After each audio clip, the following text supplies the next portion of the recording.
Aniya karon ang gahom sa pulong sa Diyos nga naglihok, sukad pa sa pagkatukod sa kalibutan. Gahom nga nagasulbat sa nagalinlaing matang sa problema sa kinabuhi sa tao. Nagsumpay sa nabugto nga kadugtungan sa matag higala, bisan diha sa sulod sa panimalay. Naghatag og mahulay niyadto mga kapuyan o nagahatag og nagawasan niyadtong ipang hasol sa gahom sa kagitnit. Kay mao kini ang pulong sa Dios nga nagalihok. Bisan gani ang pagbuhat sa tibok kabuhatan, sumala sa Hebrehanon 11:3, nahimo ang tanang mabutang pinaagi sa pulong sa Dios. Dunay gisulti ni Apostol Pablo sa Roma 15:4. Bisan nun sa gisulat kaniadto, gisulat kini alang sa tong pagtuon, aron pinaagi sa pailob ug paglipay gikan sa mga kasulatan, makabaton unta kitag paglaom. Atong ipadayon ang atong pagtuon sa pulong sa Dios alang sa ikabulahan sa atong matag kinabuhi. Apan sa dili pa kita mo padayon ini, niya kita sa pagpaminaw sa mensahe nini nga awit.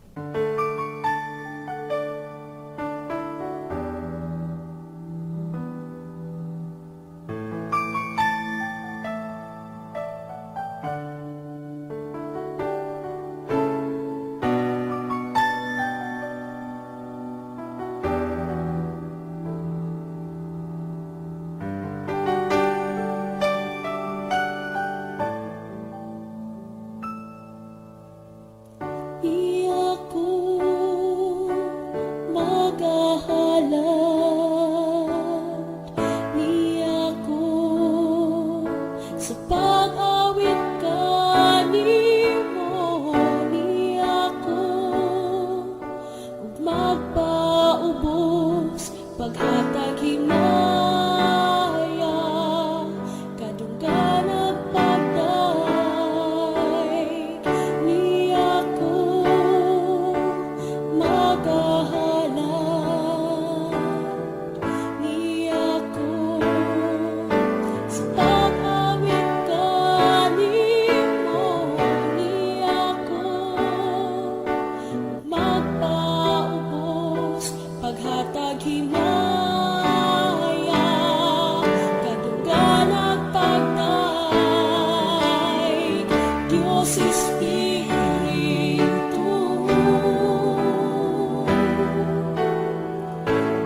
Maayong buntag sa tanan nga naminaw ni ining takna. Salamat sa tumboy nga Dios sa iyang pagtugot kanato sa lain na usab nga higayon ug adlaw alang sa atong pagtuon. Ang Ginoo lamang ang nakakita kaninyo ug siya lamang ang maantigo nga mopanalangin sa inyong mga kinabuhi tungod sa inyong pagtinguha sa pagkat-on pinaagi sa pagpatalinghog sa iyang mga pulong. Sa gihapon, kini ang inyong higalaw gigsuon diha sa ngalan sa tungboy nga Dios nga mao si Ginoong Hesukristo. Joy Pilaiz Valewald. Alang sa tong pagtuon, aniya kita sa sulat ni Apostol Pablo alang sa mga magtotoo sa dapit sa Galacia. Galacia, Kapitulo 5, versikulo 13 ngadto sa 26. Galatians chapter 5, verses 13 to 26. Atong hisgutan ang trabaho sa balaang espiritu sa pagbalaan sa atong mga kinabuhi. Nagkinahanglan sa pagbalaan ang atong mga kinabuhi ug tungod kana sa sala nga maoy kusog nga nagdominar ug nagpahilayo kanato gikan sa Ginoo. Ug unsang klase sa bunga ang gusto sa balaang espiritu nga iyang makita sa atong mga kinabuhi. Kini kasinatian kini sa adlaw-adlaw sa realidad nga sa dihang magpakita kita og gugma sa pagpatalinghog sa pulong sa Ginoo o sa diha nga musugod ikaw sa pagsimba o bisan na nga mutambong lang ka og mga Bible studies pa sa imong silingan o sa balay sa imong higalabak kana, ang mga tao sa kalibutan musugod sila sa pagpanglutos diha kanimo. Sugdan ka sa pagbiay-biay, katawan ka, libakon ka, o dauton ka. Masilingan man ka na, mahigala ba hinuon nimo o ang imong pamilya ba hinuon mismo ang mulutos nimo. Mangutana ta nga, ngano nga naaman pod manglutos. Dili ba pwede nga magkasinabot na lang tang tanan? Kasagaran pod nga adunay mo biay-biay nimo tungod kay gipakabalaan nimo ang imong kaugalingon. Well, depende pod na sa hingtungdan diha sa iyang gawi. Okay? Again, ang balaang espiritu hipno og malumo og mapainubsanon.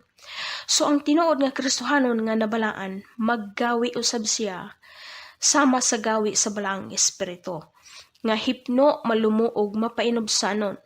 So timan-an nato kana. Ug sa dihang makigigala ikaw sa Ginoo, buot pasabot nga magkaguliyang pod ang mga dili magtotoo kang Kristo tungod sa imong pagtuo. Magkaguliyang ang mga tao nga walay interest sa Ginoo.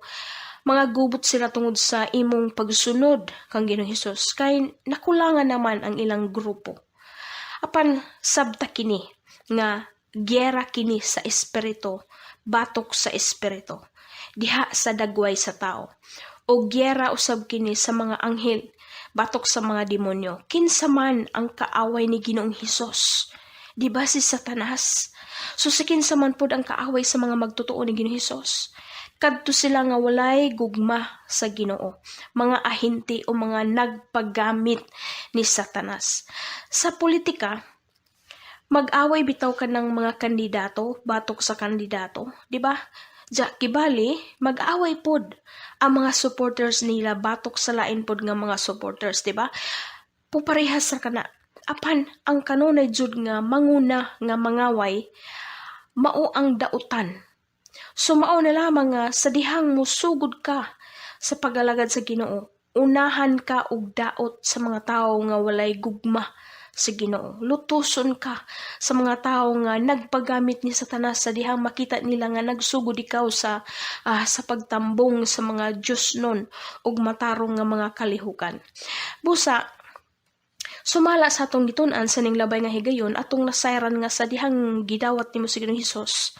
Ingon nga imong Ginoo ug manuluwas, ang balaang espiritu mosulod diha nimo ug nga ang espiritu sa Dios siya na ang magkontrol ug muagak sa imong mga desisyon sa kinabuhi ug mao na lamang nga limited na ang imo ug akong pagbuhat sa mga butang nga dili maayo. Ug tungod kay anaa man ang balaang espiritu sulod sa imong kinabuhi, ang imong kaaway mauusab ang dautan nga espiritu ni Satanas nga anaa sa sulod sa kinabuhi sa mga dautan, sa kinabuhi sa mga tao nga nagpagamit ni Satanas, kay si Satanas man pud ang ilang gitugutan nga magkontrol sa ilang mga kinabuhi.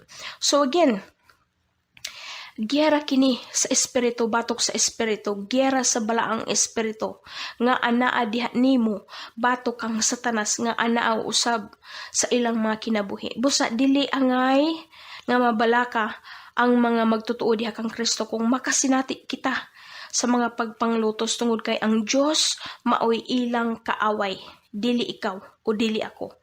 Manghinaot lang ta nga makaamgo sila nga ang Dios mao ang ilang kaatbang. Ang Diyos mao ang ilang kaaway ug mao nga nagkinahanglan sila sa atong mga pag-ampo aron nga makasabot sila sa ilang gipamuhat. Nagingon si Ginoong Hesus mismo sa Ebanghelyo ni Juan kapitulo 15 bersikulo 18, ingon siya, kung ang kalibutan nagadumot kaninyo, nahibalo kamo nga kini nagadumot kanako, sa wala pa kini magadumot kaninyo. If the world hates you, you should realize that the world hated me before you. Sa dihang masinati nimo ang mga pagpanglutos o pagbiay-biay tungod sa imong pagtuo, timan-i nga dili ikaw ang ilang gilutos. Hinunua si Ginoong Hesus ang ilang gilutos, dili ikaw. So, sa Ginoo sila manubag unya, dili diha nimo. Ayaw na lang sila tagda tungod kay si Ginoong Hesus ang ilang kaaway, dili ikaw. Hinunua i-appeal sila sa imong mga pag-ampo nga makalingkawas sila sa presuhan o sa mga hurim-hurim ni Satanas. Matud pa ni Ginoong Hesus mismo sa Ebanghelyo pod ni Mateo kapitulo 5 bersikulo 14, nagingon si Ginoong Hesus, kamo mao ang suga sa kalibutan. You are the light of this world. Ang kangit-ngit o ang yawa dili gusto sa kahayag tungod kay mabulgar man ang mga dautan niya nga mga buhat ug plano sa mga tao. Ug mao na lamang nga sulsulan ni Satanas ang iya mga fans. Ang mga fans ug supporters ni Satanas nga kadto sila nga walay gugma sa Ginoo, kadto sila nga walay interest sa pagpaminaw ug pagtuon sa pulong sa Ginoo. Sulsulan sila aron sa pagpanglutos ug pagbiay-biay sa mga Kristohanon aron nga madiskurahi ang mga Kristohanon ug aron nga mubalik sila sa pag-alagad ni Satanas. Nagkinabuhi kita nining panahon nato karon nga ug ugaling dili man gani ka o ikaw lutuson, komentaryuhan ka nga sobra rapod kuno ka espirituhanon, di ba? Agin ang balaang espiritu hipno, malumo og dili tira pasagad. Busa ang timailhan sa tinuod nga espirituhanon nga tao, aduna siya kinaiya nga sama sa balaang espiritu, hipno, malumo ug dili hambugon ug dili tira pasagad. Sa dihang gitugutan nato ang balaang espiritu sa Dios sa pagkontrol sa atong mga kinabuhi, mas labaw pa hinuon nga mamahimo kita nga sama kang Ginoong Hesus ug mao kana ang gitawag nga tinuod nga Kristohanon, adunay Christ likeness sa kinabuhi. Dinhi sa atong pagtuon karon atong masaran nga ang tinuod nga espirituhanon dili kini taphaw. Hinunua ang tawo nga tinuod nga espirituhanon aduna kini siya kinaiya nga makatakod ngadto sa uban ug nga ganahan ug masina usab ang uban nga makabaton sa samang kinaiya ni ana nga usa ka espirituhanon nga tawo. Ug ang usa ka espirituhanon nga tawo aduna usab kini siya kinaiya nga walay kakontra. Buot pasabot nga higala niya ang tanan. Speaking of makatakod, ang tinuod nga lihok sa presensya sa balaang espiritu taliwala sa diha sa mga pagsimba ug mga pagdaig makatakod kana. Ug ang matakdan kadto ra pud sila nga andam nga mudawat og giuhaw sa presensya sa Ginoo. Ang pagkunsad sa presensya sa Ginoo dili kana madala sa singgit-singgit ug hilak-hilak. So unsa man ang trabaho sa balaang espiritu diha sa pagbalaan sa mga magtotoo kang Kristo. Ang English nga pulong sanctification igagaw kini sa Latin nga pulong sanctus, S-A-N-C-T-U-S. Buot pasabot holy ug balaan sa atong lingwahe. Ug kining sanctification o pagbalaan usa kini ka proseso ngadto sa pagkahingpit. So sa pagkatinuod daghan ang magdebate mahitungod nini nga gitawag og sanctification o pagbalaan, ug ang uban moingon nga ang ilang eksplanasyon maoy insakto ug sayop kadto sa uban, ug daghan usab ang walay interest nga maghisgot mahitungod niini tungod kay mas kusog ang bira sa kalibutan diha sa ilang kinabuhi ug nga lisdan sila pagbiya. Kitang tanan aduna kita tagsa-tagsang kaluyahon nga tingali walay tawo nga nakakita o nakahibalo. Apan sa pagkatinuod mao nga nagkinahanglan kita sa balaang espiritu ug nga siya lamang ang makatabang nato sa pagbiya sa pagbuhat sa dili maayo.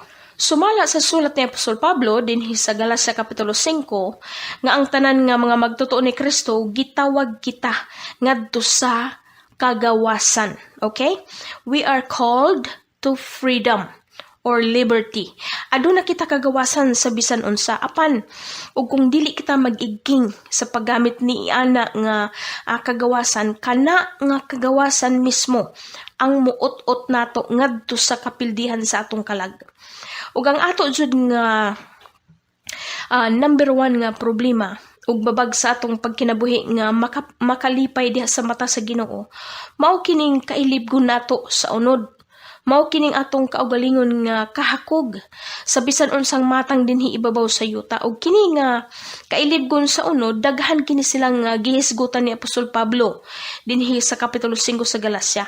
Ug mao na lamang nga naghatag og mga panambagon ug pahinomdom si Apostol Pablo dinhi, ug kini nga mga panambagon o badlong ni Apostol Pablo alang sa mga magtotoo sa Galacia, alang usab kini kanato karon.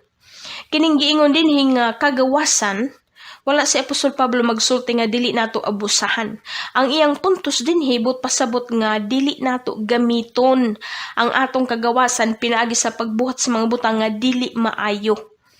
Lahi man gud ka ng pulong nga abuse kaysa pulong nga misuse. Ang abuse mao kanang pabalik-balik ug sige na lang hangtod nga nadaot na jud. Ang misuse mao kanang paggamit nga wala mahaom sa tinuod nga katuyuan. Ang bersikulo 13 nag-ingon, kay kamo mga igsoon, mga gipanawag kamo ngadto sa kagawasan, ug galing ayaw ninyo paggagamita ang inyong kagawasan nga kahigayunan sa unod, kundili mag-inalagaray kamo ang usa ug usa pinaagi sa gugma. Bersikulo 16, busag ingon ko, maggawi kamo sumala sa espiritu ug dili kamo magatuman sa kailibgon sa unod. 17, kay ang unod nagakaibog batok sa espiritu ug ang espiritu batok sa unod, kay kini sila nagasupakay ang usa ug usa aron dili ninyo pagbuhaton ang mga butang nga buot ninyo. Ang pulong unod o flesh sa English, dili nato kini ibutang sa attraction between sa lalaki ug babae, okay? Dili ka na maoy gipasabot dinhi. Ang pulong unod or flesh mao kini ang kinatibuk-an sa atong pagkatao. Ug nga kini nga unod o tibuk nga pagkatao nato nakabaton kini og gahom ug kagawasan sa pagpili sa iyang gusto. tao kining unod sa kinatibukan. Ug matod pa ni Apostol Pablo nga adunay pakigbuntog nga nahitabo diha sa kailibgon sa tao batok sa kung unsa ang gusto sa Espiritu sa Dios nga iya makita diha sa tao. Kining atong tawhanon nga kagahom kanunay kining mutibagbag batok sa kung unsay gusto sa Espiritu sa Dios. Makigbisog kini batok sa Espiritu sa Dios ug mao nga dili nato mabuhat ang gusto natong buhaton nga maayong binuhatan. Ug mao na lamang nga nagsulti si Apostol Pablo nga kinahanglan nato ang balaang Espiritu sa Dios.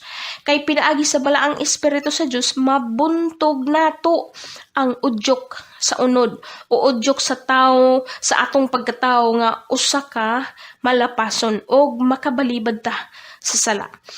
Sa bersikulo 19 atong mabasa kung unsa kini sila nga mga binuhatan sa unod o buhat sa kailibgon sa tao nga wala ang Espiritu sa Dios sa iyang kinabuhi.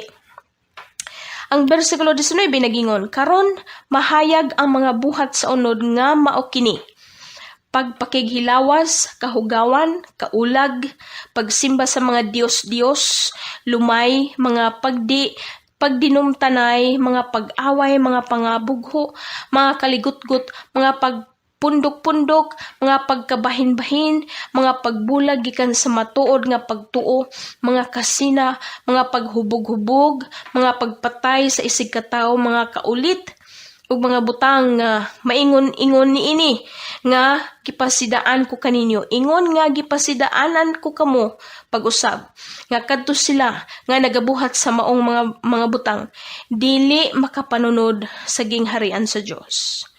Pagkadaghan kini, basahan ninyo kini otro aron nga makahinumdum tang tanan, okay? So kining tanan nga mga mahugaw nga binuhatan sa unod nga nakalista dinhi sa bersikulo 19 ngadto sa 21 sa atong gibasa, makapadani kini silang tanan og daw anindot kini sila sa pamati sa tao. Ug mao na lamang nga pagkadaghan ang nagbuhat niini. Apan paminaw, ang resulta sa pagbuhat niini walay puas nga kasakit, walay puas nga kaalaot, walay puas nga kaulaw. Ang tibuok pamilya magantos, mga kaugmaon mapuo, negosyo mapurdoy, magkautang-utang, ug ang uban maglubog sa sakit, mawad-an og higala, ug ang uban mamatay sa kalit. Diba? Sama sa atong gitunan sa ning labay nga higayon, mao kini ang klase sa kinabuhi nga hinakog, kinabuhi nga nausik, o kamatayon nga walay probitso, walay pulos.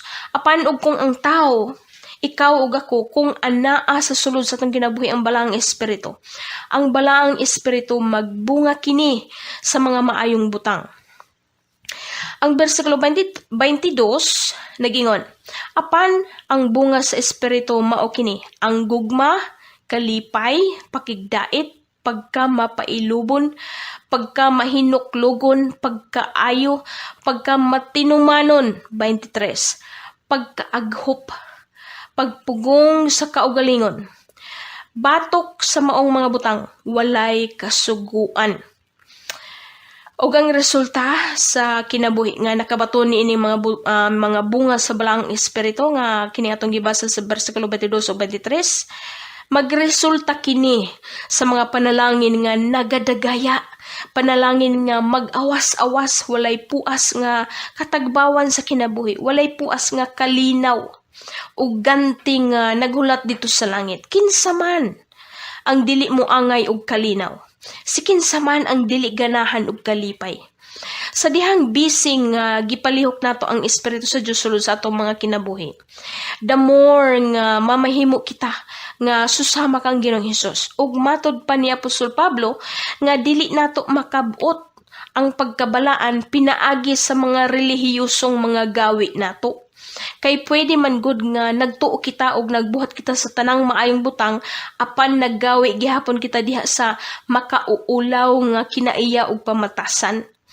Nasayod usab kitong tanan nga lisod nga buhaton ang pagkinabuhi uyon sa balaang espiritu, ug usa kini ka pakigbisog ang pagbuhat sa mga maayong butang. Apan Anindot ang resulta niini ug nga walay magmahay sa ganti nga atong madawat. Diha sa atong pagkinabuhi nga uyon sa balaang espiritu, magbunga kini ug makita diha sa atong mga kinabuhi ang mga maayong butang ug nga makabaton usab kita ug kinabuhi nga sama sa kinabuhi sa atong Ginoong Hesukristo. Kinabuhi nga nabalaan. Maigsoon kung higala. Importante ang pagkabalaan. And of course, walay hingpit din hiibabaw sa yuta. Nasayod kitang tanan ni ana. Apan, paninguhaon nato, ikaw ug ako nga mahisama kita sa atong Ginoong Hesukristo. Tungod kay unya ug mamatay ka o ugma bahinoon sa sayong kabuntagon dili na ka makamata, madawat nimo ang malinawon nga pagpahulay didto sa gingharian sa Dios nga balaan. Kay walay rest in peace sa impyerno. Puro pagbasol didto og walay puas nga bangungot ditong dapita. Ang impyerno, lugar kana sa mga manglulutos, mabiay-biayon, pilosopo, mapasipala og sa mga tao nga nagbuhat sa kailibgon sa unod nga atong nabasa sa bersikulo 19 ngadto sa 21. Busa paninguhaon nato ang pagbaton sa bunga sa balaang espiritu nga ato usab nga mabasa sa bersikulo 22 ug 23. Ang bersikulo 24 ug 25 dinhi sa tong teksto sa Galacia kapitulo 5 nag-ingon, bersikulo 24, ug sila nga mga iya ni Kristo gilansang nila sa cross ang ilang unod uban sa mga tinguha nga lawasnon ug sa mga kailibgo niini. Kung magpuyo kita sa espiritu, versikulo 25, kung magpuyo kita sa espiritu, maggawi usab kita pinaagi sa espiritu. Mga igsoon kog higala, paspasan nato pagtrabaho ang atong relasyon diha sa Ginoo samtang nga dili pa ulahi. Ug ugaling nabuhat nimo ang pagpanglutos ug ang pagbiay-biay sa mga tawo nga nagpakita og gugma sa Ginoo. Ug ugaling gihigugma nimo ang pagbuhat sa dili maayo, pangutan-a ang imong kaugalingon kung madawat ba nimo ang imong pag-antos dito unya sa kalayo nga walay pagkapalong. Kay ang mga buhi nga mulubong sa imong patayng lawas, makapamakak sila sa ilang pagsulti ug rest in peace atubangan sa imong lungon. Kay dili lagi rest in peace sa impyerno.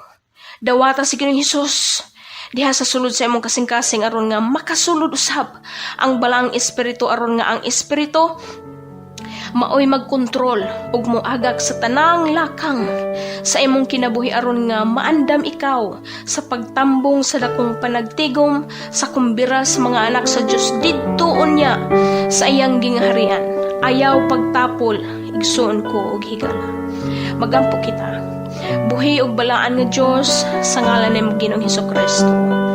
Pasayloa kami sa mga sala ug kalapasan ug hugasi kami sa bililhon nimong dugo nga giula nimo dito sa krus sa Kalbaryo. Salamat sa imong pagtubos kanamo pinagi sa madugo ug makauulaw nimong sakripisyo nga imong giantos. Pagkadako gayud sa imong gugma nga dili matukib ug ikaw lamang ang takos sa tanang dungog sa among mga pagtayag ug pagpasalamat. Balaang espiritu, salamat sa makanunayon nimong pag-agak sa among mga kinabuhi aron nga dili kami mawani sa imong presensya. Tabangi usab kato sila nga nalisdan sa pagbuhat sa desisyon sa ilang mga kinabuhi aron nga makaambit usab sila sa kumbira nga giandam nimo dito sa gingharian nga wala nay kasakit ug wala nay mga pag-antos sa balatian ug kaguol ug kabalaka. Ug samtang nga aniya pa kami dinhi sa kalibutan nga mahugaw, tabangi kami sa pagkinabuhi nga uyon sa imong mga pulong ug mando. Salamat Ginoong Hesukristo sa imong grasya, kaluoy ug pasaylo. Ang imong ngalan lamang mahimaya sa kanunay. Amen ug amen. So turn your eyes upon Jesus. Look full in His wonderful face, and the things of earth will grow strangely dim in the light of His glory. Mga kaigalaan ng mga kaigsuran, alang kaninyo nga walay higop pang kaibado, kung hain kita niini na nagapagawas sa mensahe ang among dapit His God's word Miracle Revival Center shall not San Agustin, Tomas Opus, Saudi Leyte. Nagabi-abi kami kanunay sa tanan nga muduol alang kanila nga dunay pagpanginahanglan labi na sa mga butang espirituhanon. Dugang paniana ang atong kinabuhi samtang nagpadayon pa usap. Ato kining paimuslan kay dunay mga maayong butang nga ato ng nasinati sa atong kinabuhi kung ato kining gipagawas nga na kaninyo sa mga butang nga gikinahanglan nga atong mabatunan dinhi sa atong gitanon nga kinabuhi. Maayong salvation buntag to kanina tell. Just turn your eyes upon Jesus. Look full in His wonderful face, and the things of earth will grow strangely dim in the light of His glory and grace.